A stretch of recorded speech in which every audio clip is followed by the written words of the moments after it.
نحمده ونصلي على رسوله الكريم أما بعد فأعوذ بالله من الشيطان الرجيم بسم الله الرحمن الرحيم الحمد لله رب العالمين الرحمن الرحيم مالك يوم الدين صدق الله العظيم. پرونی درس کی منگو تاسو در رب العالمین مسئلہ ویلی و د مخلوقات و تذکرہ هم کړي وا چې مخلوقات ټول څومره دي. دیم آیت کې لفظ د الرحمن الرحیم دی. عام طور مفسرین فرمایي لفظ د رحمان او رحیم دا دواړه دا د زیادت رحم صیغې دي، یعنی د مبالغې صیغې دي، لیکن لفظ د رحمان د دې تعلق د دنیا سره دی او لفظ د رحیم د دې تعلق د اخرت سره. رحمان کی مبالغه ډیر ده او رحیم کی کم ده، او رحمان صفت الله په دنیا کې دی. د دې مستحقین دنیا کې کافر او مومن دواړه دي.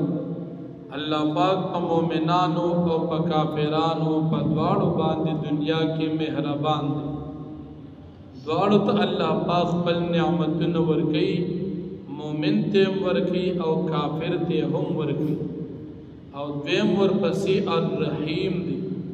رحیم تعلق د اخرت سره دی، ځکه الله رب العالمین با رحم په اخرت کې صرف په مومنانو کوي، په کافرانو به نه کوي. په دنیا کې الله رب العالمین په مومن او په کافر په دواړو مهربان دی، دواړو ته خپل نعمتونه ورکوي. لیکن په آخرت کې په مهرباني د الله پاک صرف د مومنانو سره، کافر سره الله پاک د رحمت معامله نوي، د غضب معامله په آخرت کې. نو رحمان دی الله پاک په دنیا کې، رحیم دی الله پاک په آخرت کې. بیا راځي مالک یوم الدین، بادشاہ دی الله پاک د ورځې د قیامت. په دنیا کې ظاهری بادشاہان ډیر، حقیقی بادشاہ په دنیا کې هم الله پاک، لیکن په آخرت کې با ټول بادشاہان عاجز شي، صرف رب العالمین په بادشاہ پاتې شي. د دې وجنا په قیامت کې الله رب العالمین اعلان کوي لمن الملک اليوم، نن ورځ د چا بادشاہی ده، څوک به هم د جواب طاقت نه لري. الله پاک بخپل باندې او فرمایي لله الواحد القهار، نن بادشاہی صرف د یو الله پاک ذات دا چې هغه غالب ذات. په دنیا کې ځان ته بادشاہ هر سړی وي، خو په آخرت کې به دا خبره ظاهرا هم څوک نشي کولی، نه به خیال کې دا خبر راتی شي چې زه هم بادشاہ یم. بل په دنیا کې الله پاک د انسان رب العالمین هم دی، رحمان هم دی، رحیم هم دی. نو د الله پاک د دې نعمتونو که چا ناشکري ادا کړه یا په دنیا کې چا ګناهونه وکړل، نو د دې د بدلې ځای به چېرته وي.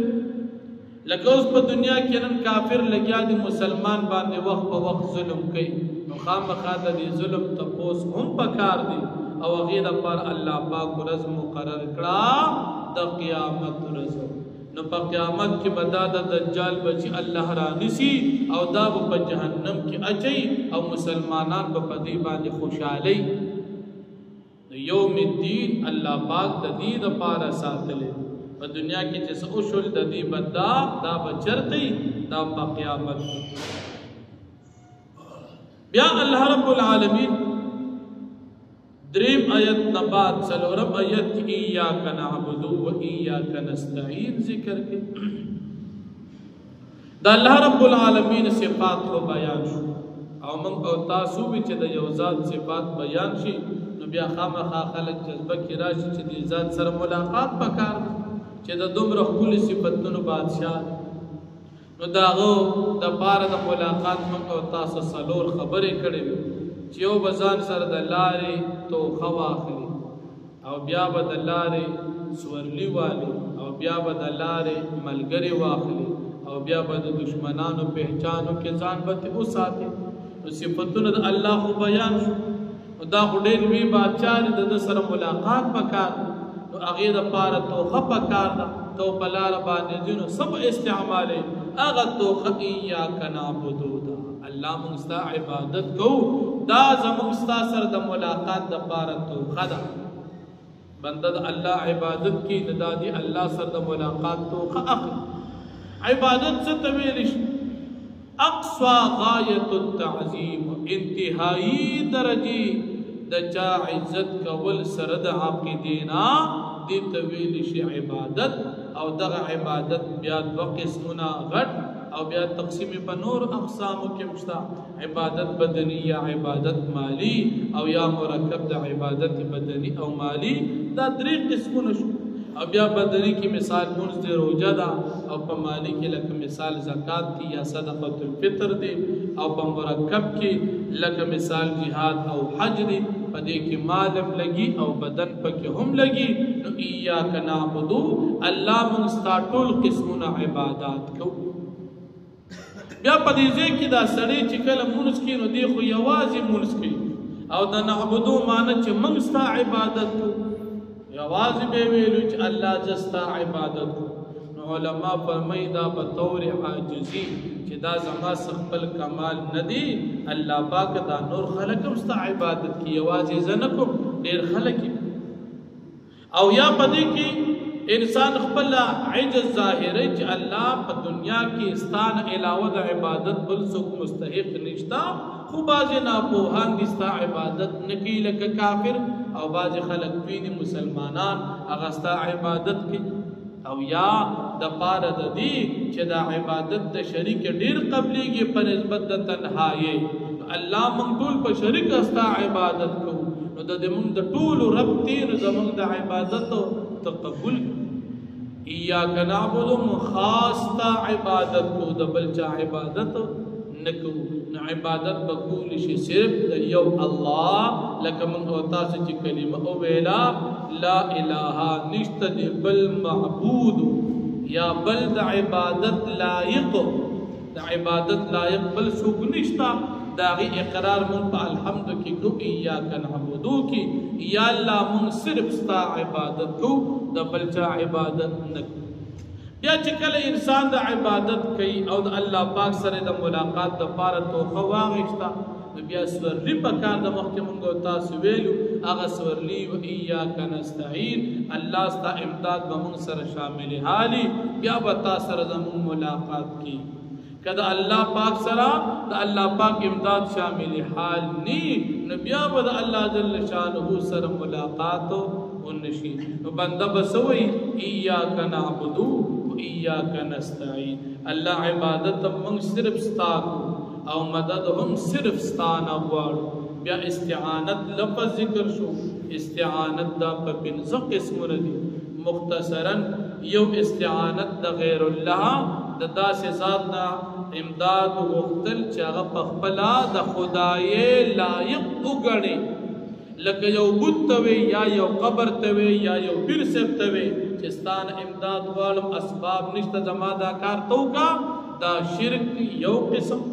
دویم یو ذات عبادت ته کې د هغه نه امداد غواړي، خو دا د خیال وي چې دله دا طاقت الله ورکړي، لکه زمونږ استاسو بعضې علاقو کې دا سیز مشهور دي چې دا فلانې قبر والا د دومره سیز ذمہ دار دی، دا طاقت الله ورکړي دی. خلک وایي دا خبره هم د شرک او د کفر ده.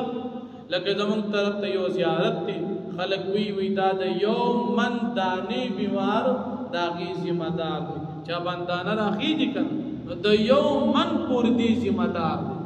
نو هلکه دا ذمہ داري وي طاقت الله ورکړي، دا ویلو دا شرک او کفر او حرام دی.